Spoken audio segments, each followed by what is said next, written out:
अरे बेटा इस पे नहीं, बाल्टी में डालो, बाल्टी में।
अल्लाहु अकबर, अल्लाहु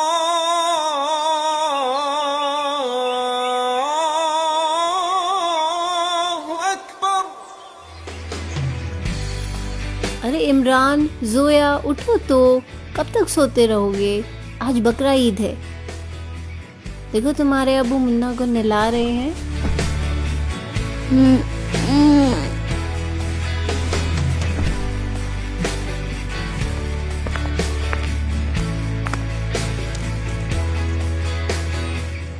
बेगम मैं चलता हूँ, मुन्ना को हलाल करवा लाऊं, नहीं तो उस्मान भाई की दुकान पर गर्दिश हो जाएगी। मुझे इजाजत दीजिए।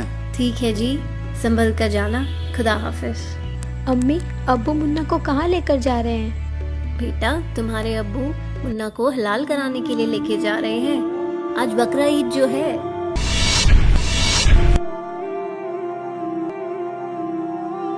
अबू अबू प्लीज मुन्ना को मत लेकर जाओ। बेटा ये जरूरी है।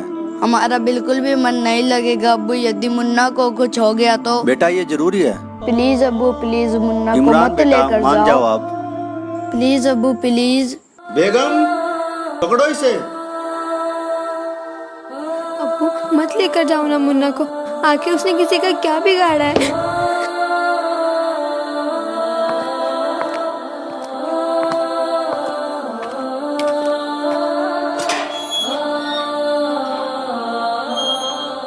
अम्मी मुन्ना को मत जाने दो।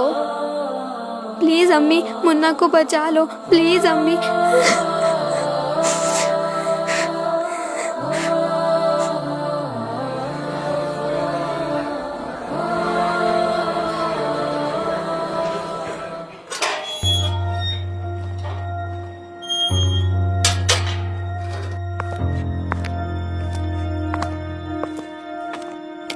ये लो बेगम।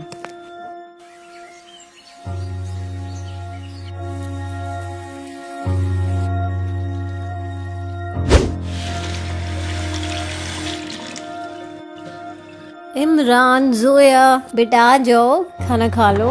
ना अच्छा गोश्त बना है। आ जाओ बेटा।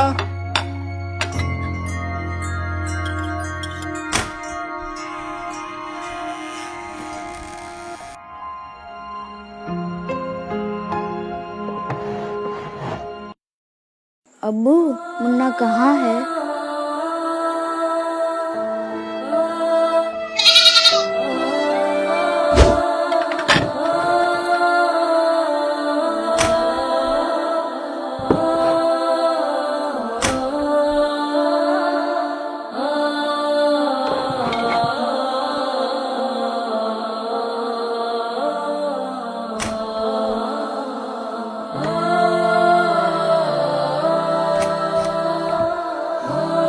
बेटा, खाने से ऐसे उठकर नहीं आते।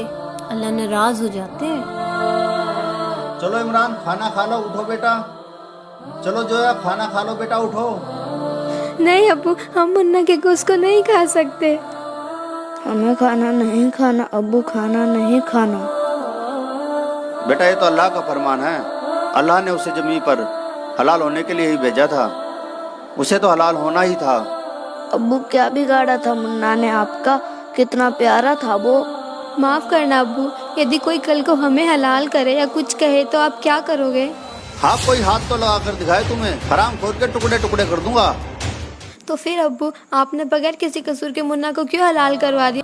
वो भी तो किसी का बच्चा था ना। अब्बू आप तो कहते थे कि कीड़ी से लेकर हाथी तक सभी उस एक अल्लाह के ही बच्चे हैं, तो फिर क्या वो मुन्ना उस अल्लाह का बच्चा नहीं था जिसे आपने हलाल करवा दिया? अब्बू, आपने अल्लाह के बच्चे को हलाल किया है, अल्लाह क्या सजा देंगे आपको इसकी? अरे बेटा, मुन्ना को हमने कलमा पढ़कर ही हलाल कराया है, जिससे उसकी रूह जन्नत में चली गई। इसीलिए अब उसका गोश्त खाने से हमें सवाब मिलेगा। अम्मी, यदि ऐसे ही जन्नत में जाते हैं तो आप एक काम कीजिए, हमें भी कलमा पढ़कर हलाल करवा दीजिए, ताकि हम भी जन्नत में जाकर अल्लाह से पूछ सके कि वाकई आपने ये हुक्म दिया है कि बेजुबानों को हलाल करो।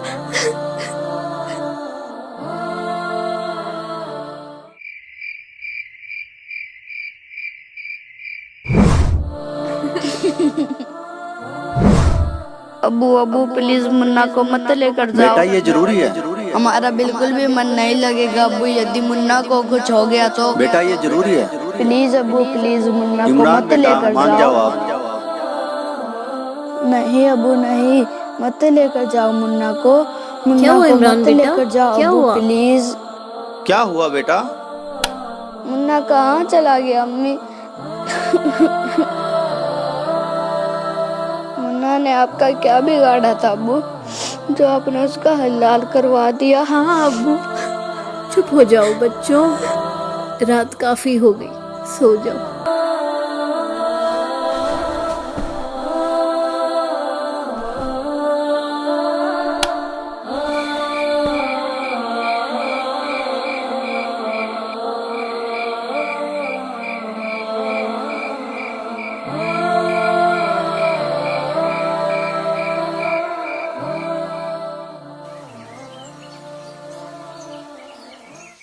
अच्छा बेटा मैं जा रहा हूँ। बेगम मैं जा रहा हूँ। अस्सलाम वालेकुम।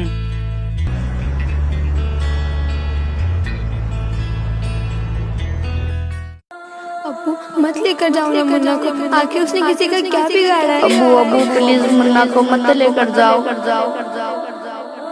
माफ करना अब्बू, यदि कोई कल को हमें हलाल करे या कुछ कहे तो आप क्या करोगे? आरिफ भाई सलाम वालेकुम।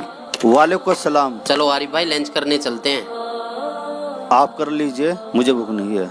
नहीं आरिफ भाई ऐसे काम नहीं चलेगा, मैं सुबह से आपको देख रहा हूँ काफी परेशान लग रहे हो, लंच तो करना ही पड़ेगा। चलो खड़े हो जाओ।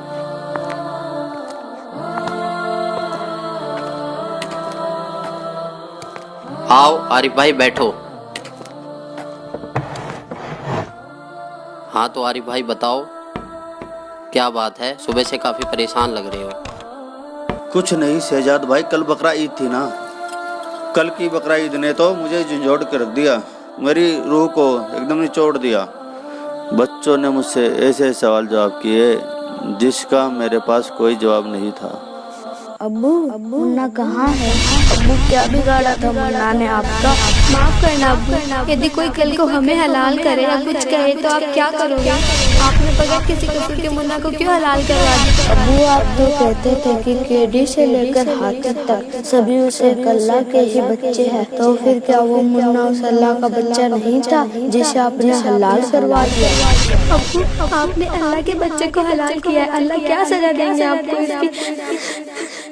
तो शहजाद भाई अब आप ही बताइए मैं क्या करूं? उसके बारे में किसी बाखबर को पूछ कर देखो कि वो बाखबर होगा और वही खुदा की इबादत करने का तरीका बताएगा। और फिर तो आपको यह भी पता होगा कि वो बाखबर कौन है जिसके बारे में कुरान शरीफ के अंदर जिक्र किया गया है। वो बाखबर ही तो संत रामपाल जी महाराज है। उन्होंने ही तो मुझे कुरान शरीफ का सच्चा ज्ञान बताया है। वो ऊपर से जो आदेश लेकर आया था हजरत मोहम्मद, उसमें बिस्मल यानी गाय को काटना, मुर्गे को काटना, बकरे को काटना, इसको बिस्मल बोलते हैं। ये कहते हैं रोजा, बंग और नमाज बताई थी उसने। रोजा माने व्रत, बंग जैसे ऊंचे शोर में आवाज करना, हे भगवान हमारी अर्ज सुनना, इसको बंग बोलते हैं। और 5 वक्त की नमाज कहते सिर्फ इतना आदेश था हजरत मोहम्मद का, ये मांस खाने का नहीं था। ये तो बाद में किसी फरिश्ते ने किसी में प्रवेश करके ये बकवाद गढ़ रखी है, उसने कभी नहीं कहा कि नबी मोहम्मद नमस्कार है राम रसूल कहाया, 1,80,000 को सौगंध जिन नहीं करद चलाया। कबीर परमात्मा कहा करते थे कि तुम जिन महापुरुषों का नाम लेकर मांस खाते हो, गायें काटते हो, हत्याएं करते हो, मुर्गा काटते हो, बकरा काटते हो, भगवान ने कितना अच्छा आपको आहार दे रखा, काजू किस्मत सेब संतरे, और नहीं तो ये बाजरा ज्वार गेहूं चने चावल कुछ भी खाओ, ये अड़ंगा क्यों खाते हो? तुम्हारे नबी ने हजरत मोहम्मद ने कभी किसी की हिंसा नहीं की। कहते हैं वो तो आदरणीय महापुरुष थे। नबी मोहम्मद नमस्कार है राम रसूल कहाया, और 1,80,000 को सौगंध जिन नहीं कर चलाया। हजरत मोहम्मद जी के 1,80,000 अनुयायी हुए थे जो कति पाक साफ थे। वो ब्याज तक भी नहीं लेते थे, जिहाद संघर्ष नहीं करते थे, किसी का कत्ल करना भी महापाप मानते थे। वो तो ऐसे महापुरुष थे। कहते हैं अरस कुरस पर अल्लाह तकत है, अरस कुरस पर आसमान के ऊपर अंतिम छोर पे अरस कुरस पर अल्लाह तकत है, भगवान का सिंहासन है, और खालिक बिन नहीं खाली, और वो पैगंबर पाक पुरुष थे साहिब के अब्दाली। जिन महापुरुषों की तुम आड़ लेकर दुनिया को भ्रमित कर रहे हो, मांस खिला रहे हो, पाप के भागी बना रहे हो, उन्होंने कभी मांस छुआ नहीं। मांस वगैरह भक्षण करना ये समर्थ का आदेश नहीं।